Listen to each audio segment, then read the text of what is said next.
Buenas noches. No sé si me están escuchando, así que agradecería que hagan algún comentario si se está escuchando este audio. Si todo está correcto, para comenzar.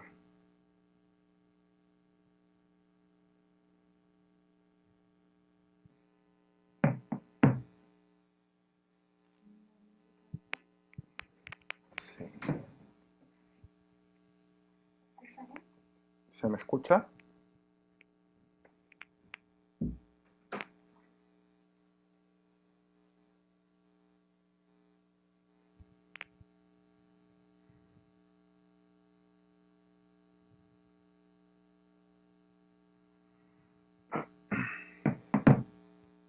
Hola, hola.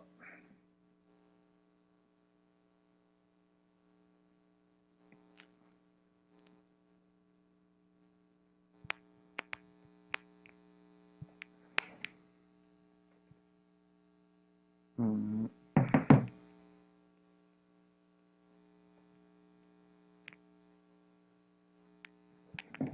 A ver, déjenme coordinar si se está escuchando. El problema es que no puedo ver el chat. El chat.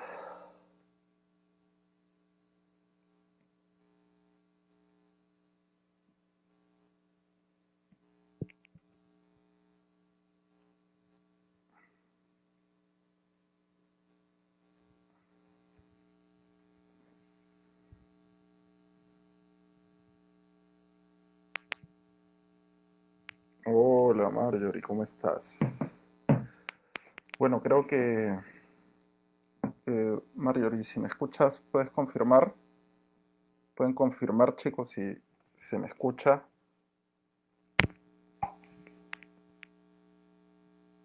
en el chat, aquí donde he puesto el emoticón. Si todo está bien, se me escucha. Pueden confirmarlo. Ya, muchas gracias. Bueno amigos, creo que me conocen. Soy Carlos Ruknik, soy compañero de ustedes, estudiante de arqueología del quinto ciclo, pero también soy profesor de historia, soy guía cultural, hago algo de cuentacuentos, de tradición oral, y bueno, en esos campos me he movido hasta hace algunos años, básicamente en la educación, en el mundo del guiado cultural y en el mundo de las artes escénicas. Los compañeros de este proyecto del semillero de investigación tuvieron a bien invitarme para hablar al respecto de un manuscrito que he tenido la suerte de leer ya un par de veces, de estudiar, de ser parte de algunos foros donde se ha hablado de este manuscrito, ¿no? Estoy hablando del manuscrito de Huarochirí, tal vez un texto que para muchos de ustedes aún les es desconocido, ¿no? Y a los que no, bueno, felicitaciones. Y a los que no lo conocen, no los acuso de nada porque, bueno, durante muchos años ha sido un texto poco accesible a la mayoría de peruanos, ya que fue un texto que recién en los años 60, si no me equivoco, sí, en el 66, tuvo su primera traducción al español. Fue un texto que fue encontrado en Madrid por un investigador alemán que era apasionado por la historia andina, y este señor lo tradujo del quechua al alemán. El manuscrito estuvo escrito en quechua y data del siglo XVI, tal vez de finales del siglo XVI, y es un manuscrito escrito o recopilado por Francisco de Ávila. Francisco de Ávila era un sacerdote extirpador de idolatrías. Cuando me refiero a un extirpador de idolatrías, tal vez hago, o sin duda hago alusión, para que se ubique más rápido, a una persona que trabajaba para el Santo Oficio, la Santa Inquisición. Entonces, dentro de los proyectos de la conquista, o el proyecto de conquista, venía el proyecto de evangelizar a los indígenas, ¿no? De ganar estas tierras para la cristiandad. Y bueno, acá ya había cierto tipo de religiosidad, para algunas religiones, para otras religiosidad, es discutible el término y no vamos a entrar a ese debate aquí, pero ya habían formas de culto, vamos a llamarlas las religiones locales, ¿no? Religiones de corte animista, es decir, que creían que las montañas, algunos espacios naturales eran depositarios de espíritus tutelares que protegían a la población o también podían hacer daño, ¿no? El caso de Pachacamac, por ejemplo, el señor de los temblores, era un señor muy temido por su bondad y sobre todo por su poder destructivo, ¿ya? Entonces, bueno, este texto hizo parte de una serie de folios de documentos donde este señor Dávila va a la zona de Huarochirí en los Andes de Lima. Yo creo, supongo, esta es una inferencia que yo hago, una zona donde tal vez vivía una casta sacerdotal o algunas personas que fungían de portadores o narradores de historias. Finalmente, gran parte de o la mayoría de la literatura andina fue literatura oral, ¿no? Entonces,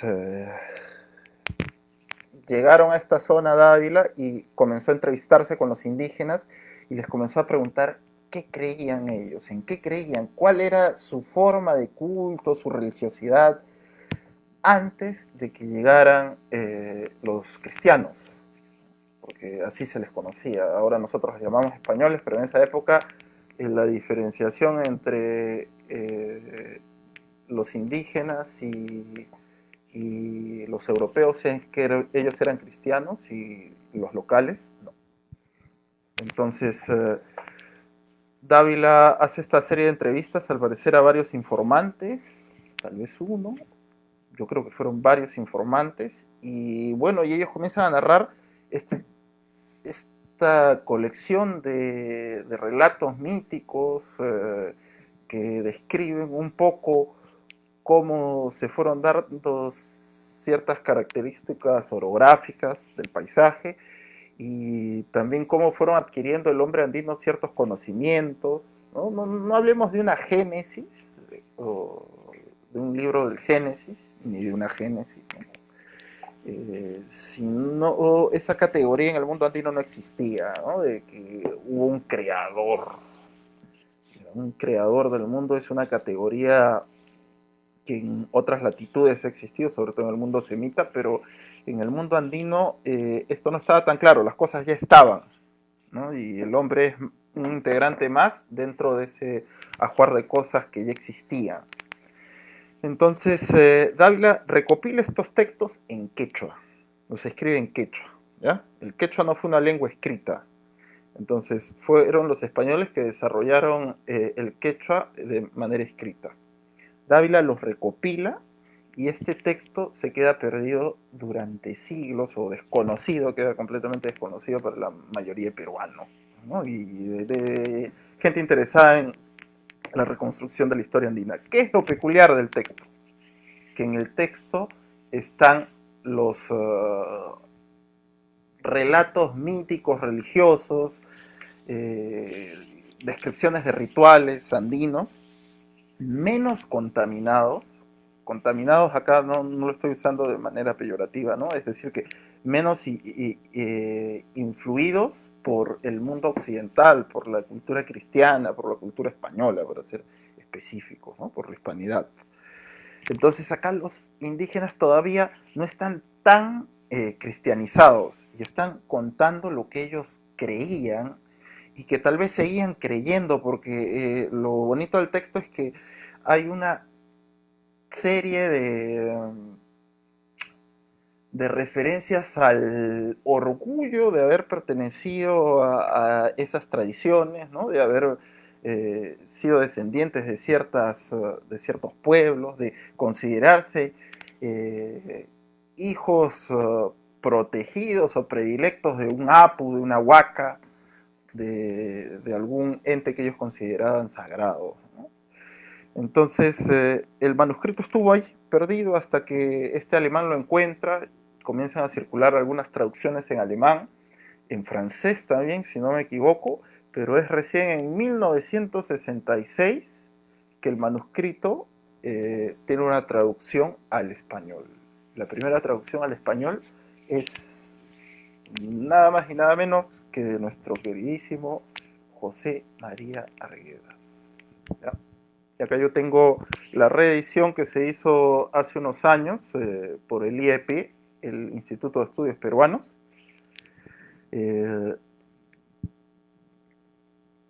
Arguedas hace esta traducción con Dubois. Bueno, Pierre Dubois no hace la traducción. Pierre Dubois es un estudioso del mundo andino, un peruanista francés, y Pierre Dubois hace el estudio bibliográfico, ¿ya?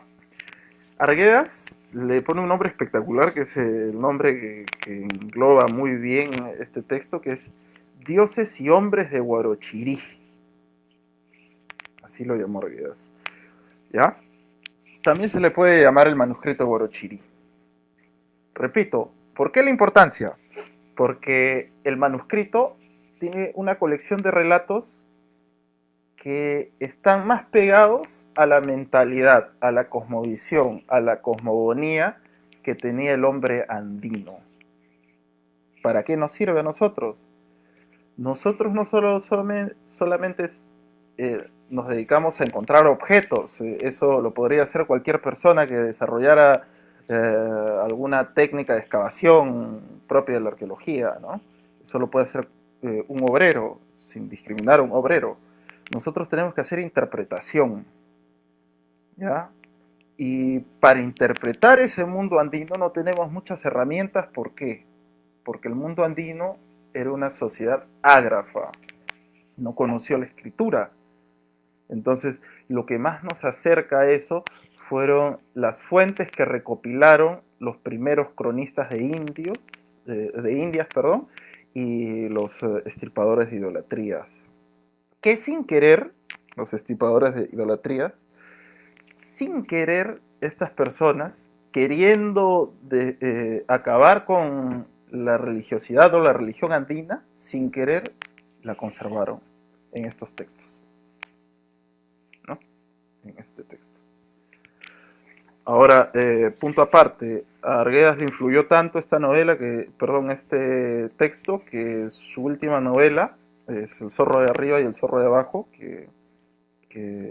bueno, hay episodios, son dos historias paralelas, ¿no? Bueno, tres, las de sus diarios y la del manuscrito de Huarochirí, los personajes que aparecen en el manuscrito, que son el zorro de arriba y el zorro de abajo. Entonces, nos sirve para interpretar, ¿ya? Para interpretar. ¿Por qué? Porque nos vamos a encontrar con que los artefactos que nosotros encontremos, en contextos tal vez rituales muchas veces, no hablan por sí solos, no nos cuentan sus historias. El análisis iconográfico nos sirve, sí, pero ojo, es subjetivo, ¿no? Dentro del análisis iconográfico usted puede ver una mazorca de maíz y yo puedo ver un sombrerito, ¿no? Pueden ser cosas muy, muy contrarias la que ve una persona o la otra, y quién nos define que lo que estamos viendo es correcto. Ahora, lo esencial del manuscrito de Huarochirí es que nos dice el hombre andino, por lo menos de la zona de Huarochirí, no podemos generalizar, ¿no? A veces se abusa con el manuscrito de Huarochirí en extenderlo a interpretar todo el mundo andino. Yo personalmente creo que el mundo andino, y esto lo verifica la iconografía, la forma de la arquitectura monumental, religiosa, y también las crónicas de Indias, tuvieron un hilo conductor en su forma de expresar su religiosidad. No fue la misma, ¿no? Ojo. Hubo muchos oráculos, acuérdense que las sociedades andinas muchas veces se eh, organizaban alrededor de oráculos, ¿no? Como fue el caso de Cahuache, aquí cerca, pues, ¿no? Alrededor de un oráculo se organiza la vida social y se organiza los proyectos de ciudad, ¿no? Los proyectos civilizatorios. Entonces, el manuscrito Huarochirí nos sirve en gran medida para interpretar esa religiosidad. No totalmente, vamos a tener otras fuentes también que analizar, otras crónicas, otros documentos, pero el manuscrito de Huarochirí es el menos contaminado por el mundo occidental. Hoy vamos a hacer una explicación general, ¿no? Creo que no sé si todos los que eh, están escuchando han leído ya el manuscrito. Si lo han leído, pueden, les agradecería que pongan algún comentario, ¿no? Si es que lo han leído. Ahora, otra cosa que Arguedas hace bien en categorizar este manuscrito es que lo llama en el prólogo una pequeña Biblia regional. ¿Ya? Una Biblia es una colección de libros, pues, ¿no? La Biblia que nosotros conocemos, la Biblia cristiana, es una colección de libros, ¿ya? Entonces, esta colección de relatos, de alguna manera es una Biblia también, ¿no? Porque hace inferencia al mundo pre-inca, ¿ya? Habla de Pachacamac, habla de huacas, de oráculos que son importantes, de Pariacaca, que es el principal oráculo que aborda el manuscrito, pero también se extiende, ¿no? Se extiende hasta la época de los incas, del Inca imperial, ¿no? Cuando aparece algunas hazañas de Tupac Yupanqui, que tal vez vamos a extendernos en hablar un poquito más sobre esto. Y finalmente también hace referencia al fenómeno de la conquista, ¿no? Al fenómeno del encuentro de estos dos mundos, ¿no? Entonces, sí es una Biblia, es una colección de distintos relatos que aborda distintas temporalidades, distintas épocas. En ese sentido, es una pequeña Biblia regional, ¿no? Es lo que nos dice Arguedas, y es muy atinado su comentario, ¿ya? Ojo, repito, nos va a servir para interpretar mucho, ¿ya? Pero no exageremos, ¿no? No nos va a servir, no va a ser nuestra piedra roseta, ¿no? No vamos a interpretar, no vamos a saber cuál fue la religiosidad andina entera, ¿no? Cómo fue. Ahora, otra traducción que yo amo es la traducción de Gerald Taylor, ¿no? Infelizmente murió hace poco Gerald Taylor, se ve, ¿no? Es muy difícil conseguir esta traducción de Gerald Taylor. Gerald Taylor era un tipo genial, hablaba como 14 idiomas y distintas variedades de quechua. Era australiano, si no me equivoco, el profesor Gerald Taylor. Y bueno, él llama al manuscrito Ritos y Tradiciones de Huarochirí. ¿Ya? Ritos y Tradiciones de Huarochirí. Yo tengo un PDF que se lo voy a pasar al coordinador, que es Chisuo, un PDF con el manuscrito, con la traducción de Gerald Taylor. No tengo la de Arguedas, infelizmente. Pero si a alguien le interesa comprar la de Arguedas, todavía la pueden encontrar en el IEP, en Lima, en distintos lugares. Esta sí solo se ha hecho una edición, es muy difícil conseguirla, muy difícil. Bueno, entre las dos creo que podemos rescatar cosas que una tiene y la otra no. ¿Mm? Por ejemplo, en un relato que aparece aquí, que es la historia de un hombre el que se considera un dios, un superdotado, un hombre extraordinario, más que un hombre, una divinidad, perdón. Este señor sufre una enfermedad que nadie sabe cómo curar, ¿no? Han llegado una serie de gente que lo han tratado de ayudar, pero no han podido, ¿no? Y de repente aparece un hombre y le dice que lo puede ayudar, ¿no? Este hombre es un hombre tal vez desaliñado, ¿no? Desarrapado, y, eh, y no le creen, ¿no? No le creen, muchos lo toman a la broma, pero finalmente este hombre lo cura, ¿no? Este hombre lo cura gracias a la ayuda de Pariacaca. Pariacaca lo ayuda y cura a este hombre y bueno, finalmente también se dan cuenta que este hombre no es no es una divinidad, ¿no? Se sentía una especie de rey Minos, ¿no? Entonces, eh, ocurre que en la traducción de Arguedas, él dice que el hombre le dice, tú estás enfermo porque tu mujer te fue infiel, ¿no? Pero se lo dice de una forma muy alambicada, con una serie de símbolos, ¿no? En tu techo hay una serpiente de dos cabezas, le dice. Además, tu mujer le ha dado de comer el grano de maíz que saltó de su batán a otro, ¿no? Entonces, en el Arguedas traduce como un grano de maíz, simplemente, ¿no? Pero Gerald Taylor se detiene a explicarnos cómo era ese maíz. O sea, el quechua tiene esta potencia de englobar muchas cosas al ser un idioma aglutinante, ¿no? Entonces Gerald Taylor se detiene y nos explica qué tipo de maíz era. Y eso no es poca cosa. En el mundo andino muchas veces los maíces tenían un destino preciso, ¿no? Un destino preciso. Entonces, creo que entre las dos traducciones, a los que no somos quechohablantes o hemos estudiado un poco el quechua y no podemos articular gran cosa en el quechua, nos ayuda bastante, ¿no? Y a los que son quechohablantes, obviamente pueden extenderse mucho más en este tema. Ahora, me adelanté un poquito, ¿ya?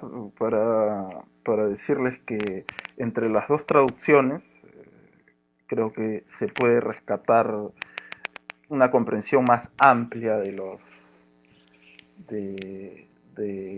la simbología del manuscrito, ¿ya? Estamos hablando de un texto sagrado, ¿no?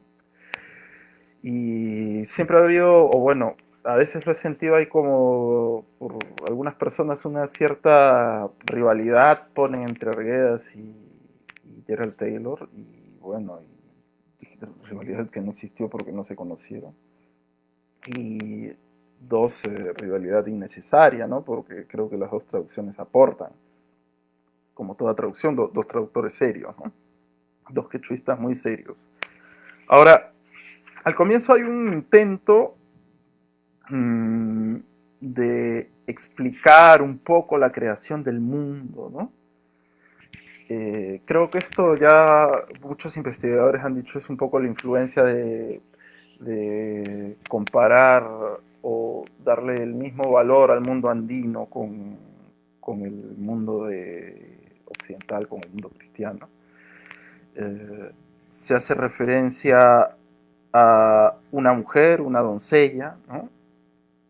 Que se llamó Kuniraya, y esta Kuniraya dice, no se sabe si fue antes o después de Pariacaca, ¿no?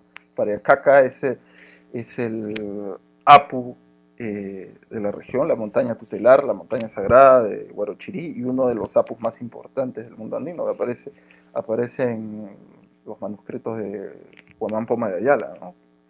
Entonces, o si es Kuniraya, o si los dos existieron al mismo tiempo, o junto con Viracocha, el creador del hombre, acá dice, ¿no? Entonces, ese creador del hombre, creo yo que, al igual que muchos investigadores, es un intento de hacer un paralelismo con el Dios de los cristianos, ¿no? Porque Viracocha no es el creador del hombre, ¿no? A veces juega a ser como un héroe cultural, a veces como una divinidad, ¿no? Pero casi siempre lo que aporta Viracocha es el conocimiento de alguna tecnología, de alguna técnica que no se sabía, ¿no? Como los canales de irrigación, los andenes y otras tecnologías. Ahora, Viracocha como dios, como divinidad, es una divinidad muy lúdica, ¿no? Muy saltimbanqui y hasta diríamos pendenciero, ¿no? Porque finalmente este personaje que en el manuscrito de Guaruchirí se le llama Kuniraya Viracocha, que es el Viracocha de todo el mundo andino, ¿no? Que aparece en el altiplano, en distintas regiones del mundo andino. Aparece un día con un manto hecho jirones, la ropa de un pordiosero, y todo el mundo se comienza a reír de él, ¿no? Es un miserable piojoso, le dicen, es un insulto en el mundo andino, ¿no? Y este tipo ve a Cadillaca, una muchacha hermosa, ¿no? Una doncella, perdón, que le asombra, ¿no? Y se dice, voy a dormir con ella, ¿no? Voy a hacerle el amor.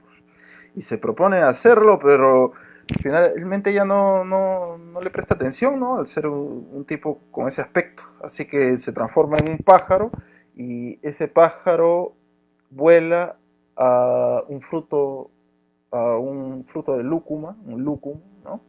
Una lúcuma. Eh, Cadillaca estaba a la sombra de este árbol y infecta con su semen, con su espermatozoide, con su germen, dice la traducción de Arguedas, el fruto, y así ella queda encinta. Entonces se hace un ardid para enamorarla o para poseerla de alguna manera. Entonces Viracocha lo que se propone es embarazarla. Después de algún tiempo da a luz esta mujer por este prodigio y al dar a luz una criatura, como en todas las tradiciones, una criatura siendo ella virgen, no habiendo cruzado las piernas con ningún hombre, cree pues que es un nacimiento pues divino, ¿no? Entonces esta mujer pide a los huacas que se reúnan, a todos los huacas, porque creía que una divinidad había engendrado a su niño. Y finalmente pone al niño en el suelo y este va gateando hasta el regazo del pulgoso, del, del desarrapado. Y esta mujer desesperada toma al guagua y va huyendo, gritando hacia la costa que no podía dar a luz el hijo de un miserable, ¿no? De un hombre tan ordinario.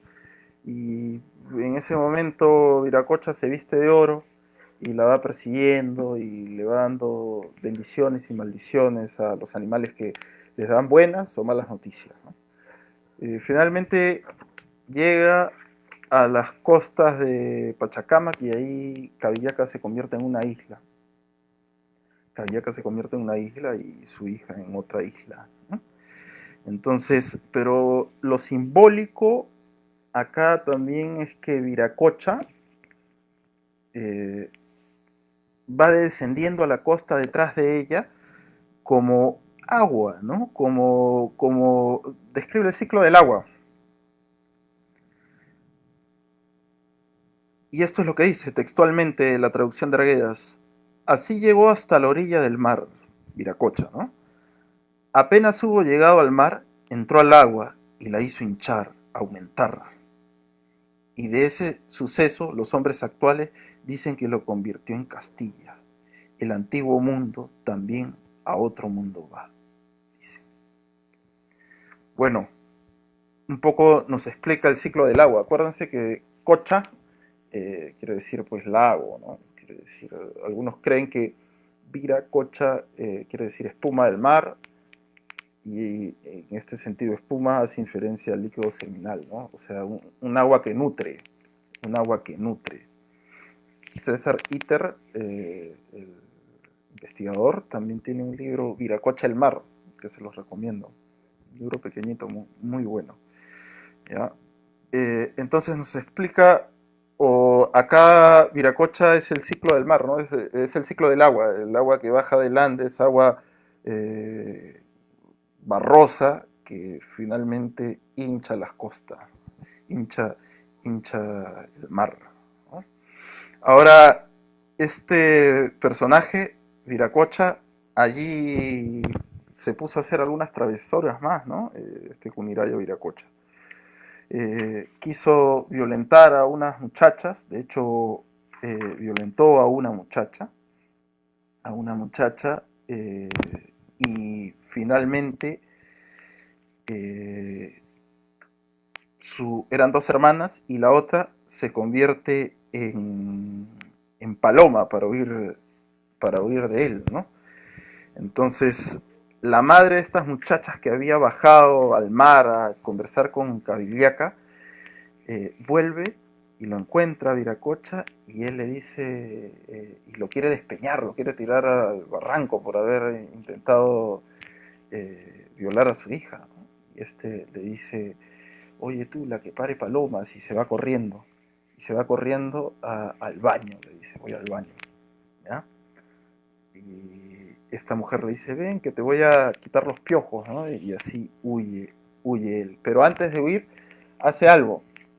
Esta mujer tenía un recipiente donde tenía los peces, los mariscos, y los echa al mar, ¿no? Y debido a esta acción, según la mitología andina, nacen las criaturas marinas.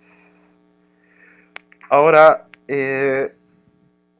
otro relato que voy a destacar, y lo voy a leer porque es bastante breve, ¿ya? Es el relato 3, el capítulo 3, que creo que todos lo conocen. Y voy a leerlo y vamos a compararlo también con el de Gerald Taylor. No voy a leer el de Gerald Taylor, pero hay algunas diferencias, ¿no? En esta parte volveremos a las cosas que cuentan los hombres muy antiguos. Lo que ellos cuentan es como sigue. En tiempos antiguos, este mundo estuvo en peligro de desaparecer. Un llama macho que pastaba en una montaña con excelente hierba, sabía que la madre lago, el mar, había deseado y decidido desbordarse, caer como catarata. Este llama entristeció, se quejaba, diciendo lloraba, y no comía. El dueño del llama, muy enojado, lo golpeó con una coronta de choclo. Come, perro, le dijo. Tú descansas sobre la mejor hierba. Entonces el llama, hablando como si fuera un hombre, le dijo, ten mucho en cuenta y recuerda lo que voy a decirte. Ahora, de aquí a 5 días, el gran lago ha de llegar y todo el mundo acabará. Así dijo. Y el dueño quedó espantado, le creyó. Iremos a cualquier sitio para escapar. Vamos a la montaña de Huilcacoto. Allí hemos de salvarnos. Lleven comida para 5 días, ordenó, dijo. Y así, desde ese instante, el hombre se echó a caminar, llevando a su familia y al llama. Cuando estaba a punto de llegar al cerro Huilcacoto, encontró que todos los animales estaban reunidos, el puma, el zorro, el guanaco, el cóndor, todas las especies de animales. Y apenas hubo llegado el hombre, el agua empezó a caer en cataratas. Entonces allí, apretándose mucho, estuvieron hombres y animales de todas partes en el cerro Huilcacoto, en un pequeño espacio, solos en la punta, hasta donde el agua no pudo alcanzar. Pero el agua logró tocar el extremo del rabo del zorro y lo mojó, y por eso quedó ennegrecido. Y cumplidos los 5 días el agua empezó a descender, se secó, y la parte seca creció. El mar se retiró más y retirándose y secándose, mató a todos los hombres. Solo ese de la montaña vivió, y con él volvió a aumentar la gente, y por él existe el hombre hasta hoy. Y nosotros bendecimos esta narración ahora. Los cristianos bendecimos ese tiempo del diluvio, tal como ellos narran y bendicen la forma en que pudieron salvarse en la montaña Huilcacoto. Bueno, los que ya han leído el manuscrito les parecerá redundante. Hace un paralelismo con el relato de Noé, del Noé bíblico, ¿no? El parecido es impresionante. Acordémonos que el relato del diluvio universal existe en muchas culturas. Eh, Al parecer fue un evento que se dio en un momento del Paleolítico inferior, ¿no? Y este evento el hombre lo ha llevado como mito a todas las partes que colonizó.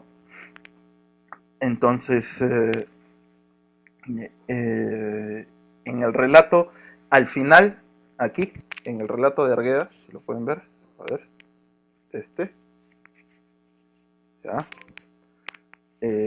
no hay punto aparte, ¿no? Acordémonos que las puntuaciones, pues, no, no seguían los paradigmas que nosotros tenemos hoy, ¿no? Las reglas que tenemos hoy. Pero en el relato de Gerald Taylor, sí hay un punto aparte en la traducción de Gerald Taylor. Y es un punto aparte muy pertinente y creo que toma bien el sentido del informante, ¿no? Y es a partir de, y nosotros bendecimos esta narración ahora, los cristianos bendecimos ese tiempo del diluvio. ¿Ya? Es pertinente en el sentido en que el, el punto aparte, porque allí creo que Gerald Taylor pesca algo que Arguedas no pescó, que es la voluntad del indígena de no, no identificarse con ese relato del Noé bíblico, sino camuflar su propio relato, su propia interpretación de, de este mito universal aquí, ¿no? No sé si me hago entender.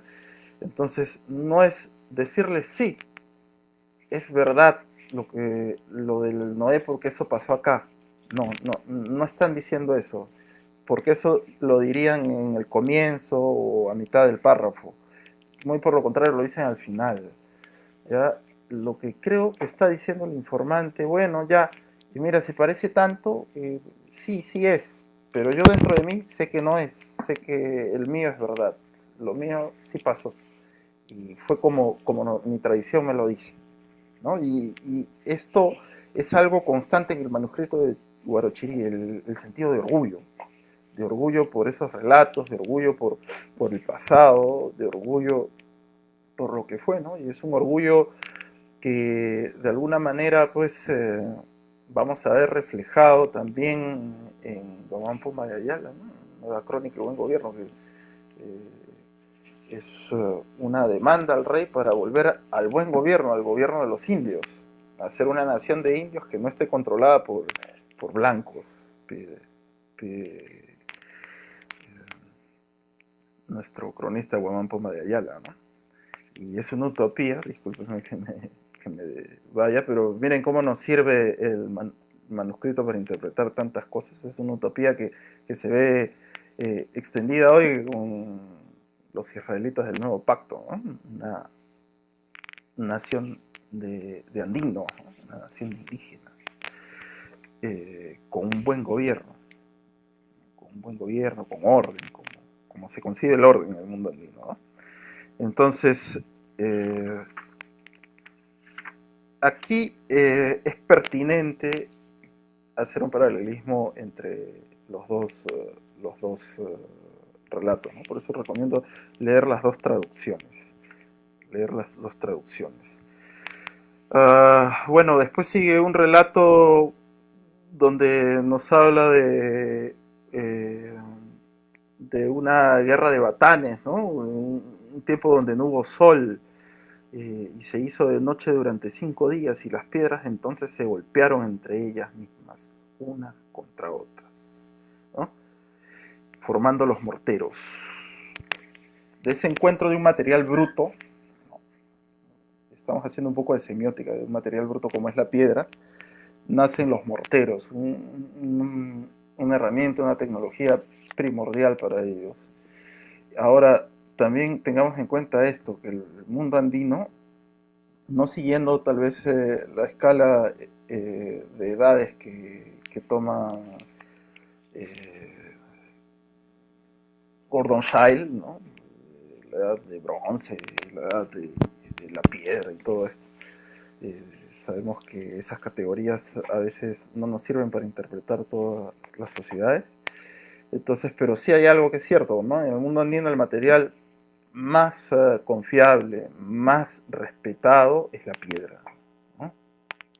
Es la piedra, es el elemento civilizatorio, es con lo que construye civilización. Los héroes, ¿en qué se convierten? En piedra. También en agua, ¿no? Obviamente, pero es recurrente que se conviertan en piedra. Y héroes valiosos en el mundo andino, y a estas piedras hay que ir a darles crédito, hay que ir a darles eh, ofrendas, ¿no? Hacerles, rendirles culto, y así nos van a aparecer en el manuscrito de Huarochirí varios personajes que se terminan convirtiendo en piedra, ¿ya? Y se vuelven tótems. Entonces, de esta fricción de la piedra, ¿no? La piedra en bruto, se convierte en la civilización, en los morteros. De estos cinco noches de oscuridad, 5 noches de oscuridad, de otra vez volver al salvajismo, a lo primitivo, ¿no?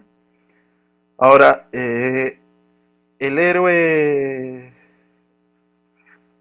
máximo tal vez del manuscrito, entre Viracocha y Pariacaca está, ¿no? Viracocha es un héroe universal en el mundo andino, pero Pariacaca es local, ¿no? Local y con repercusión fuera, al igual que Pachacamac, por ejemplo, ¿no? Que también está citado acá. Pachacamac está citado acá. Ahora, hay muchas referencias a la sexualidad en el mundo andino. Eso es muy curioso. Ahora que se están haciendo muchos estudios de género, por favor, no exageremos con el análisis de género. O sea, esto no es un libro de género, ¿no? Pero nos puede servir para analizar el rol de hombres y mujeres, ¿no? Cómo era visto en el mundo andino, sin lugar a dudas. Eh, entonces, ¿y cómo se veía la sexualidad? La sexualidad en aquella época. Ah, ahora hay algo que quiero volver, disculpen que me, que me haya ido un poquito al capítulo 3, es que al final, en los suplementos, en el análisis de Dávila y los estipadores de idolatría dicen enfáticamente: los indios están mintiendo cuando hablan del hombre que se salvó en el cerro Wilcacoto, porque ese no fue Noé. Así que no pueden bendecir ese relato, porque en los días que aquí era que pasó el diluvio, aquí era de noche. Así que no pudieron ser, ser el mismo personaje, ¿no? Mucha gente se queda sin leer los suplementos, y es una lástima, porque ahí también vemos hábitos, vemos costumbres, y cómo se llevan a cabo muchos rituales en esta parte del mundo, ¿no? Entonces,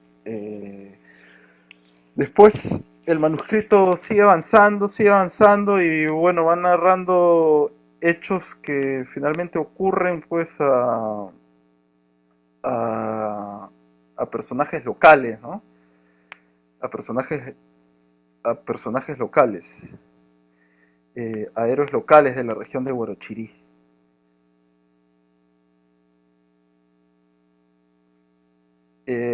Pariacaca es una divinidad que pelea contra Guayayo Carahuencho o Carhuancho, que es otro apo. Y ahí se contraponen dos formas de culto, ¿ya? Un culto que estuvo muy extendido el, en el Oriente Temprano, ¿no? Que, que estaba vinculado con los sacrificios humanos, ¿no? Es muy interesante. Yo creo que ahí se superponen dos formas de adorar que pasaron en el mundo y que pasaron en muchas sociedades sin hacer comparaciones burdas, ¿no? ¿Qué ocurre? Que, bueno, todos sabemos, ¿no? Por evidencias que dentro de los primeros desarrollos regionales, ¿no? En estas formas de organizaciones de estados teocráticos y demás, muchos pueblos, pues, dentro de su religiosidad concibieron el sacrificio humano, ¿no? Y muchas veces el sacrificio humanos masivos. Ahora, Huayayo Carhuincho es un apu que exige esos sacrificios, ¿ya? Una forma de culto que estaba impuesta ahí en la mitografía de esta zona, pero que se ve desde el pasado, desde un pasado no muy feliz, ¿ya? Porque se nota que no están hablando no están informando con felicidad de cómo fue el culto a Huayayo Carhuancho, ¿no? Entonces aparece Pariacaca, que reta a Huayayo Carhuincho y lo reta para destruir ese culto del sacrificio humano, ¿no? Ese culto del sacrificio humano, para entrar a otra etapa, ¿ya? No estamos diciendo evolución, mucho menos, sino que a otro momento, otra forma de llevar la religiosidad, donde se le brinda al apu, al tótem, al espíritu tutelar, a la huaca, se le brinda ofrendas, pero más no vida humana, ¿no? Algo que se practicó incluso en la época de los incas, ¿no? Las capacochas, que en menor medida, seamos sinceros, ¿no? En menor medida, de sacrificios humanos en ocasiones especiales y de manera selectiva, ¿no? Por así decirlo. Pero vemos como un desprendimiento de esa tradición, ¿no? Que se va a ir eclipsando, y bueno, y finalmente llegan los españoles y la terminan de eclipsar, pero vemos que se va apagando esa tradición, ¿no? Que no es necesario, y esto se debe básicamente a un factor primordial, que es los conocimientos zootécnicos del hombre andino. El hombre andino llegó a domesticar muchos animales, patos, cuyes, incluso se sabe que trataron de domesticar al otorongo, y, y dentro de ellos pues sus rebaños de llamas y alpacas. Entonces los pueblos que han sido pastores, que han conocido la ganadería, eh, todos los pueblos han practicado los sacrificios humanos, pero en algún momento se han desprendido del sacrificio humano y han preferido pues sacrificar bellos animales, ¿no? A los dioses, similar a lo que se hacía en el antiguo Israel. Y parecido a lo que hacen los israelitas del nuevo pacto hoy en día, ¿no? Sus sacrificios de animales. Entonces, Pariacaca pide eso, ¿no? Es una lucha feroz la que tienen, es una lucha feroz. Huayayo Carhuancho, si no me equivoco, tiene la virtud de provocar granizar, cosa que es vista como una maldición, ¿no? Como algo negativo, porque al ser una sociedad agrícola te, te queman pues, toda tu cosecha, ¿no? Toda tu siembra. Entonces se enfrenta a este señor y finalmente lo derrota a Huayayo Carhuancho y crea esta nueva forma de culto, ¿no? Esta nueva forma de culto. Ahora, Pariacaca tiene 5 hijos que nacen de 5 huevos, ¿no? Hay un número que se repite en el manuscrito de Guarochirí, que no, yo personalmente no he encontrado que se repita como símbolo en otras partes del mundo andino, ¿no? Tal vez sea algo exclusivo de la zona, no lo sé, ¿no? Pero aquí sí es enfático, siempre es el número 5, el número 5. ¿Ya? Otro personaje que vive su sexualidad a pleno, al igual que con Raya Viracocha, es Chaupiñanca, ¿no? Esta Chaupiñanca fue hija de un hombre poderoso, Ñanchicona, y que se llamaba Tantañanca, ¿no? Fue mujer del pobre hombre sin tierras Huayteacuri, ¿ya? Vamos a detenernos acá con Tantañanca, ¿no? Tantañanca era este hombre que, que se hacía pasar por una divinidad, ¿ya? Se hacía pasar por una divinidad, mas no lo era. Y Waitakuri es este hombre que lo salva. Waitakuri tiene un nombre Watia, ¿no? Watiakuri, ¿ya? De la Watia. Y este personaje, que es muy querido por Pariacaca, es ayudado por Pariacaca muchas veces porque su cuñado lo desprecia, porque lo ve como un hombre inferior, ¿ya? Y se enfrentan en distintos retos. Y yo lo que me quería detener era en los retos, porque los retos ya nos hablan de la importancia que le daba el hombre andino y aún en muchas comunidades se le da a cosas que tal vez a nosotros nos parecen frívolas, ¿no? O nos parecen menores. Bailar. Se retan en bailar, ¿ya? Bailar, una de las cosas que se reta. Entonces, en el mundo andino, al parecer, el saber bailar, el conocer las coreografías, porque eran muchas veces danzas coreográficas, ¿no? Era de prestigio social. Eh, Se retan en construir, edificar cosas. Y bueno, el trabajo pues en el mundo andino pues es bien visto, pues, ¿no? Y se retan en beber también, ¿no? En quién bebe más, quién aguanta más y quién puede dar más trago a la gente. Entonces, acordémonos que en el mundo andino hasta hoy, ¿no? Es símbolo de orgullo presentar, qué sé yo, que uno le ha dado de beber en una fiesta patronal o en cumpleaños, qué sé yo, a un montón de gente, ¿no? Y que todos se han ido satisfechos. Entonces, eh, esos son símbolos de prestigio en el mundo andino. En el mundo andino. Ahora, este personaje con el que disputa Waitakuri, eh, por, el que, por el que es retado, es un personaje bueno, tiene un final triste, ¿no? Es derrotado, es humillado por Waitakuri.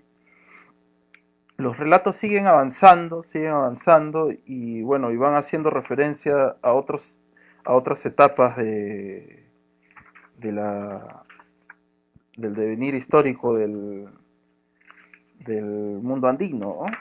Y finalmente llega, o cerca al final, se llega a hablar de Tupac Yupanqui, ¿no? Este personaje que existió, y, pero también roza en lo mítico.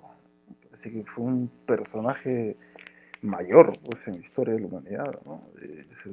Creo que pocos seres humanos pues han, tal vez el Gengis Khan o Alejandro Magno, qué sé yo, han logrado eh, tantas conquistas militares, ¿no? Entonces, le ocurre a Tupac Yupanqui que se siente frustrado porque se está enfrentando a un pueblo de levantiscos, de gente que cerca de la zona de Borochí no quiere someterse a su poder, ¿no? Entonces, Tupac Yupanqui pide que vengan hombres huacas de todo su imperio, ¿no? Una reunión en el Cusco, y ahí se entrevista con todas, llega Pachacama, llega un montón de divinidades, y él les pide que les ayude, ¿no? Les pide que les ayude porque él había sido generoso, extremadamente generoso con ellos. Siempre los llenaba de ofrendas, les hacía los sacrificios rituales y demás. Y bueno, y estaba pasándola mal ahí, ¿no? Había perdido algunos hombres y demás. Entonces, llega un hijo de Pariacaca y este hijo de Pariacaca le ofrece su auxilio, ¿ya? Le ofrece su auxilio. Y finalmente, pues, Tupac Yupanqui primero, perdón, amenaza a los huacas con quemarlos si no lo ayuda, ¿no? Hay una discusión con Pachacama. Y este hijo de Pariacaca accede a ayudarlo y finalmente logra su cometido, Tupac Yupanqui. Y bueno, le comienza a ofrendar, no recuerdo bien, creo que con charqui, con una serie de cosas, pero este huaca expulsa, vomita, desprecia esas ofrendas, ¿no? Parece horripilante. Y él les dice que él está acostumbrado a comer muyu. El muyu es el espóndilo, pues, ¿no? Entonces se ve el valor que tenía esta valva, incluso en la zona de Huarochirí, en todo el mundo andino, ¿no? Entonces prácticamente lo combina a Tupac Yupanqui a conseguirle muyu del otro lado de, del continente, pues, ¿no? De la parte norte del continente sudamericano. Y bueno, y una vez que le ofrecen muyu se siente satisfecho. Los relatos siguen avanzando, hay referencias un poco proféticas a la conquista, ¿ya? Hay un personaje que se encuentra en una cantimplora, una sirenita de cabellos rubios. No les quiero adelantar todos los relatos, ¿no? Y más, es más, los conmino a leerlos, ¿no? Yo le voy a brindar a Chizuo y comuníquense con Chizuo. Eh, le voy a brindar el PDF de Gerald Taylor y cuando puedan, por favor, consíganse el, la traducción de Arguedas, las dos son fundamentales. Y los que son quechohablantes, pues sería bonito comenzar un estudio con los amigos quechohablantes, pues ya analizando el texto en quechua en sí, ¿no? Eh, no sé si tienen algunas preguntas, si tienen algunas preguntas y si, bueno, puedo satisfacer sus inquietudes. Y bueno, si no es así, eh, solamente, bueno, quiero agradecerles y el haber estado allí. Y bueno, y quisiera repetirles nuevamente que el estudio del manuscrito de Huarochirí es fundamental para la interpretación arqueológica porque, bueno, los textos, perdón, los tiestos, los artefactos que nosotros hallamos en las excavaciones no nos cuentan nada, ¿no? Son objetos inanimados, no son documentos en estricto senso, eh, eh, pero si nosotros manejamos un ajuar, un tinglado de documentos eh, que estén cercanos a lo que el hombre andino pensó, nos servirían de mucho. Hay tres textos en América de la América indígena que nos sirven muchísimo, ¿no? Que yo los invito a leer, aunque son de latitudes distintas y de experiencias distintas, pero nos sirven sin lugar a dudas como personas, como americanos, como mestizos, nos sirven. Y uno de ellos es el Popol Vuh, ¿no? Que es el manuscrito quiché de los mayas, ¿no? Muy parecido al manuscrito Huarochirí. Y el otro, en menor medida, es el Yurupari. El Yurupari, un texto que lo pueden encontrar en PDF también, ¿no? Que hace referencia a un héroe civilizatorio de la Amazonía, el Yurupari. ¿ya? Entonces, si ustedes quieren, después nos podemos extender en otra sesión y ya en abordar más el estudio, ¿no?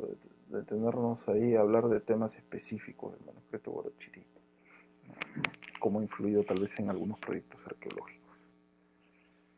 Bueno, muchas gracias, chicos. Gracias por haber atendido esta disertación.